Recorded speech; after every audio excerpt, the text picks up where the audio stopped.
जय श्री कृष्णा। राधे राधे दोस्तों, स्वागत है आपका आपके अपने चैनल प्रभु शरण भक्ति में, जहां हर कहानी में छुपा है एक नया एहसास, एक नई सीख। तो तैयार हो जाइए आज की खास कहानी के लिए। आज हम बात करने जा रहे हैं फुलेरा दूज के बारे में। आप सभी को फुलेरा दूज की बहुत बहुत हार्दिक शुभकामनाएं। श्री कृष्ण और राधा रानी सदा आप सब पर अपनी असीम कृपा बनाए रखे। ज्योतिष शास्त्र में फुलेरा दूज को अबूझ मुहूर्त में गिना जाता है, यानी इस तिथि पर शुभ काम करने के लिए मुहूर्त देखने की जरूरत नहीं होती। फुलेरा दूज होली के आगमन का भी प्रतीक है।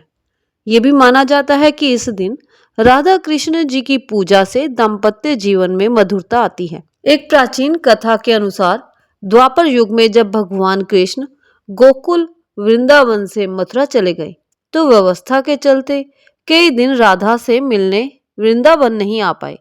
इससे राधा रानी दुखी रहती थी। इसके कारण राधा रानी की सहेलियां भी भगवान कृष्ण से रूठ गई। उधर राधा जी के उदास रहने के कारण मथुरा के वन सूखने लगे और पुष्प मुरझा गए। वनों की स्थिति देखकर कृष्ण को कारण पता चल गया और वे राधा जी से मिलने वृंदावन पहुंच गए।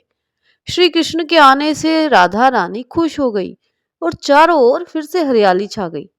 कृष्ण जी ने एक खिल रहे पुष्प को तोड़ लिया और राधा जी को छेड़ने के लिए उन पर फेंक दिया। राधा ने भी ऐसा ही किया। ये देखो वहां मौजूद ग्वाले और गोपिकाएं एक दूसरे पर फूल बरसाने लगे। तब से आज भी प्रतिवर्ष मथुरा में फूलों की होली खेली जाती है। फूलों की होली फुलेरा दूज यानी फाल्गुन शुक्ल द्वितीया को ही हुई थी। फुलेरा दूज पर ब्रज की समस्त गोपियों ने राधा कृष्ण के प्रेम की खुशी में फूल बरसाए थे। इस कारण से इस त्योहार का बहुत अधिक महत्व बन जाता है। इसके अलावा होली से करीब 15 दिन पहले शादियों का शुभ मुहूर्त भी समाप्त हो जाता है, जबकि फुलेरा दूज के दिन हर पल शुभ होता है।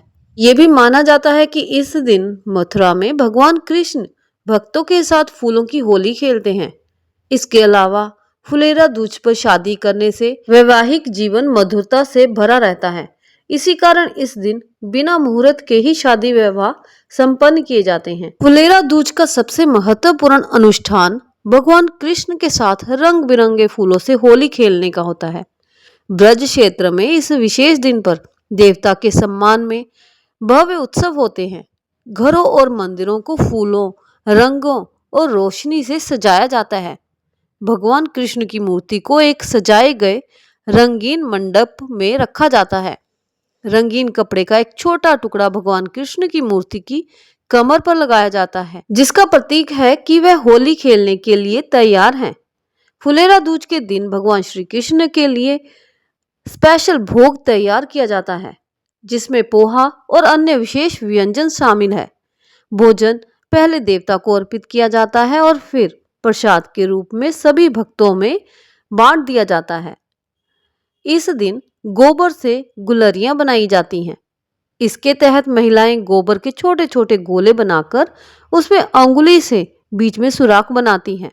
सूख जाने के बाद इन गुलरियों की 5-7 मालाएं बनाई जाती हैं और होलिका दहन के दिन इन गुलरियों को होली की अग्नि में चढ़ा दिया जाता है।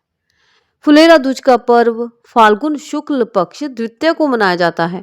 ये पर्व इस साल 19 फरवरी 2026 दिन वीरवार को मनाया जा रहा है। इस दिन मथुरा वृंदावन में विशेष आयोजन होते हैं और घर और मंदिर खूब सजाए जाते हैं। अगर आपको ये वीडियो पसंद आया हो तो वीडियो को लाइक करें, शेयर करें और चैनल पर अगर नए हैं तो सब्सक्राइब करना ना भूलें। जय श्री कृष्णा। राधे राधे।